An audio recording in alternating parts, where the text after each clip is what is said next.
all the days we were together, to all the time we were apart of each other's lives, heart to heart.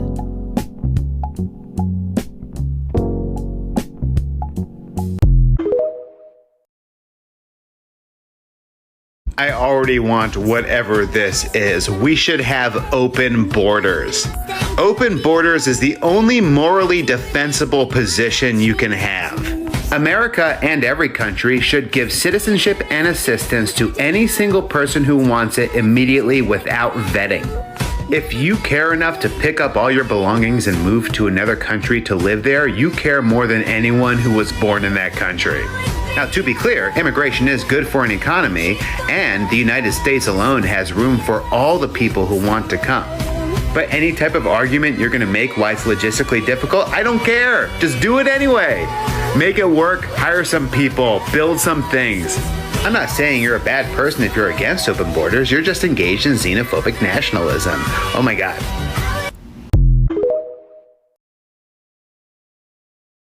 Nobody give a fuck if you don't believe in pronouns. Your inability to understand the English language ain't nobody's business but your own. Find a new way to tell us you have no fucking friends, because right now your pronouns are bitch made.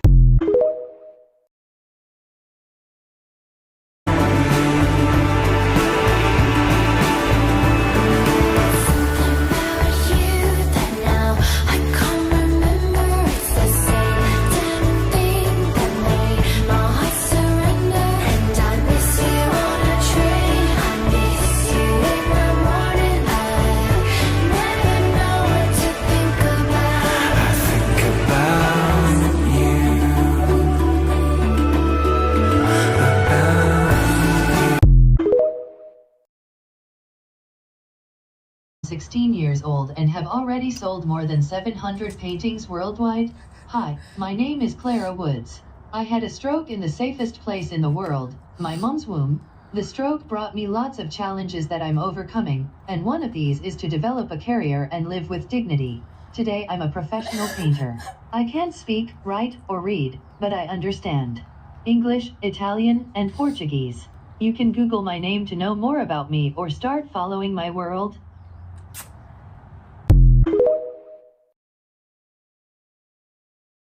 Crack. Black kids went to jail, black men went to jail, black women went to jail, black families were devastated, black communities was ravaged. Opioids. White kids got help, white men got help, white women got help, white families got sympathy, white communities got paid. We see one was treated with rehabilitation while the other was treated with criminalization. This distinction in response illustrates a lot, doesn't it? And man, my hair kind of dry, ain't it? Lastly, link in my bio. I need your vote. I need your help. Drop it low and pick it up just like this. Yeah. I'm a male. I'm a man. I'm a he. I don't. So one of my friends from high school, her sister was having a bat mitzvah. So my mom is black and she has a darker complexion than mine, so people may look at me and be like, oh, you're ethnically ambiguous. My mom is red in the world as black. And so we got there and we were the only black folks at this bat mitzvah, like literally the only black people at this bat mitzvah. And this random white Jewish guy walks up to us and he's like, oh, are you two performing tonight?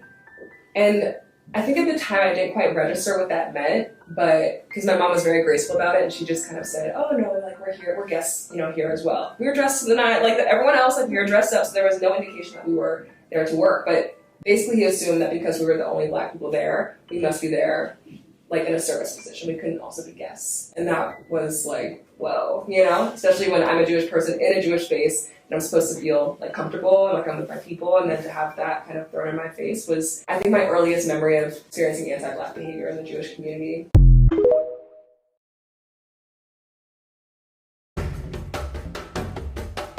In African society, hair was more than just choosing a style that flattered your face or outfit. By looking at your hair, someone could tell your tribe, your identity, whether you're rich or poor, and even your fertility. African women shaved their heads as they mourned the loss of a loved one, and warriors often braided their hair like the Masai Morans from Kenya. Let us look at some of the traditional hairstyles and their origin. 1. Endaburu. Endaburu is native to the Mangetu people of Congo. Endaburu consists of braids woven into a crown, hence the name braided crown. This style goes hand in hand with another that the Mangetu cultural practice of skull elongation. Yep, you heard right. Longer skulls are regarded as beautiful. 2. Bantu knots. Bantu knots originated from the Zulu people of Southern Africa. Women have worn it as a symbol of femininity and status. It is styled by dividing the hair into sections, twisting it, and then wrapping it to form spiral knots. 3. Amasunzu. Amasunzu is a Rwandan hairstyle that was once worn by both men and women. A man was identified as powerful, noble, and brave if they sported the style, whereas women wore it to show potential suitors that they were single and ready to get married. It was considered a hairstyle of the elites. 4. African threads. If you thought the concept of a protective hairstyle is a new thing, think again. Our ancestors used to straighten the hair, not by using heat, which can damage it, but coiling it into threads. Much better, right? Threads are common in Nigeria, Ghana, and Sub-Saharan Africa generally. 5. Himba dreadlocks. Himba dreadlocks come from the Himba people found in the northwestern region of Namibia. Himba stylists use a mixture of butter, ochre, and goat's hair to create the locks. The dreadlocks symbolize age and life. Teenagers wear the strands of their dreadlocks hanging over their faces to show they've reached puberty. When they are ready to marry, they tie these dreadlocks to reveal their faces. 6. Ochre dreadlocks. The ochre dreadlock hairstyle was worn by the Hamar tribe of Ethiopia. It emerged when they settled and mixed with the nomads of the Omo Valley. The locks get their distinctive look from a water racing mix that's used to style them into shape. And finally, Fulani braids. One of the trendiest styles among black people originated from the Fulani of West Africa, and the Fulani women have maintained it as their symbol of identity to this day. The style is usually accompanied by accessories like beads or rings.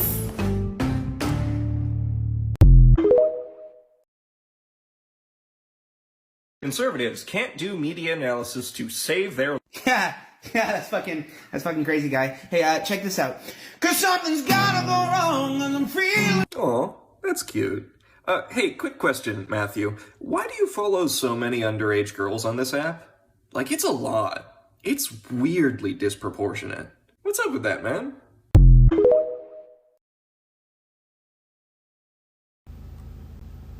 Let's test out the new Maybelline Superstay Powder Foundation compared to the old 16-hour version. This side of my face, I already have the 24-hour version, and as you can see, this is the shade. This is the darkest shade of the new formula. This is the 16-hour, and I'm gonna go in with the clean side of this powder puff, and rigor mortis, girl. Okay, let's digest this, right? Okay, so this is the old formula, and this is the shade range, right? This is the new formula. A new formula, new range. No. Y'all knew this one didn't work for people with darker complexions, right? So you made a new one, and you guys were like, yeah. Do we have black people on the team? Maybe we should start there, right? Are we swatching these shades on people with darker complexions? That would be a good place to start too, you know? Not my favorite, if we're being honest. You will never be able to make chocolate. People should not be allowed to quote Martin Luther King Jr.'s I Have a Dream speech. Quoting that speech shows you only have the most surface level understanding of racism and allows conservatives to say that they're not racist because they agree with it. Instead, you should only be able to quote when Martin Luther King said that the United States government was the greatest purveyor of violence in the world. Or when he said a nation that year after year continues to spend more money on military defense than social uplift is approaching spiritual death. Or when he said capitalism has outlived its usefulness. Or when he said the evils of capitalism are as real as the evils of militarism and the evils of racism. Or when he said capitalism was built on the exploitation and suffering of black slaves and continues to thrive on the exploitation of the poor. Or when he said that maybe America needs to move towards a democratic socialism. You know, the things that caused the FBI to tell him to end his own life and may have ended up getting him assassinated. Oh my God, you did make chocolate! Here's everything Republicans have done in just their first week controlling the House of Representatives. Instead of solving inflation, they voted to allow indoor smoking inside the Capitol building. Instead of protecting the taxpayers, they voted to destroy the House Ethics Committee, which watches over them. That's about it. Have you ever heard of the potato king of the world? His name was Junius Groves, and he was born into slavery in Kentucky in 1859. In 1880, well after emancipation, he and other formerly enslaved people made a 500-mile walk to Kansas. There, he began farming, growing, and selling potatoes, quickly growing more bushels per acre than anyone else. In fact, he grew so many potatoes that Union Pacific Railroad built a rail directly to his farm so he could begin shipping to Canada and Mexico. By 1913, Junius owned over 500 acres of land and produced 55,000 bushels of potatoes per year, and he used his wealth to build up his community. He bought a 22-room mansion, which he opened up to people who needed a place to stay. He opened a general store, a roller rink, a golf course, and a church that helped feed and clothe those in need. An incredible example of how Black people have always turned tragedy into triumph, Junius Groves went from being enslaved to using his farming skills to become one of the wealthiest Black men in the country, leaving a rich legacy for his community behind. I want to marry, but I want a fat woman. 'Cause born is for dog boy and meat is for man. Hey, this is video. I make all the girls that I bring home walk through this, because if they don't fit through this... I feel like I know something that this guy definitely doesn't make all the girls he brings home do. This is the last thing I'll say, but it is pretty sinister of them to release the body cam footage on a Friday at 6 p.m. And I want you to hear me out as to why. A lot of you followed me here from Twitter and the hashtags that I've created on Twitter regarding the disability community. A lot of people don't know that I had a strategy into making them go viral, which is that I picked the weekend or the night before the weekend because I knew the news cycle would be slow over those days. And as somebody who used to edit the news, I know that people pitching the news would have to have something on Monday morning. So they would likely pitch something that was viral over the weekend, when news is slow in this 24-hour news cycle. Given their preemptive action both towards the officers and in blocking off entire cities, it is almost like they're trying to create a capsule, a time capsule, for the protest itself that is restricted to just this weekend. And the discussions of it will peter out over the news week as more stories come in. Now, this just could be me overthinking it, but Tyre Nichols' murder is one of the most strategic communications efforts I've seen on behalf of the police. So we got this beautiful axe here that looks like it could use a new life. And we're gonna start with the beheading.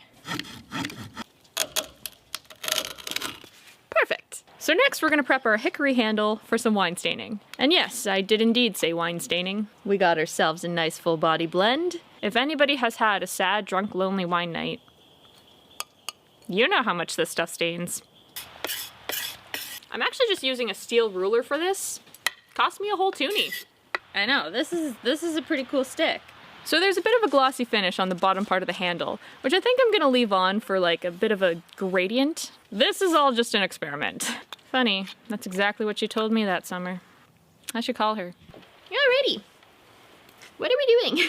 This might get a little messy. Ah yes, the blood of my enemies. With a hint of gooseberry. Just get her all nice and lathered in there. Ah, arts and crafts. So to get some of the rust and corrosion off of this, we're gonna be using everyone's favorite chemical, Coca-Cola. It's also really great for getting the skunk smell out of animals. I don't think anyone really knows what's in here. Ugh. So we've let that soak for a bit. It's very sticky.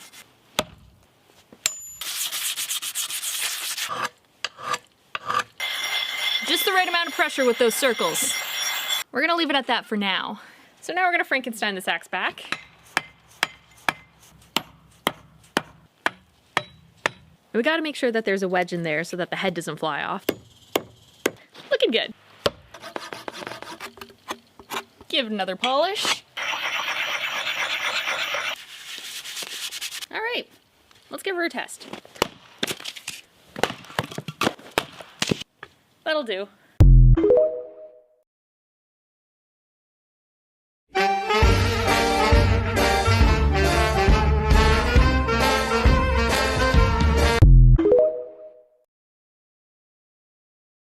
When I was growing up, society told me that racism was skinheads and hillbillies, when really racism is not a person, it's a system, and it's much more insidious than that. If you're a racist, you believe in the system of white supremacy and upholding that. It's not just calling someone the N-word. Building off of what Lizzo just beautifully explained, I'm going to answer this question of how do you recognize someone as being racist and how do you tell them? We're about to do that right now. In the moment, we're about to respond to one of those people. Trigger warning for this video though, what you're about to hear is horrifying, but not in the way of hearing someone say the N-word or straight up saying that they hate, you know? This is an example of how people uphold the system of white supremacy and wholeheartedly believe in it. So let's take a look. With all nations that we colonized, we improved the economies, we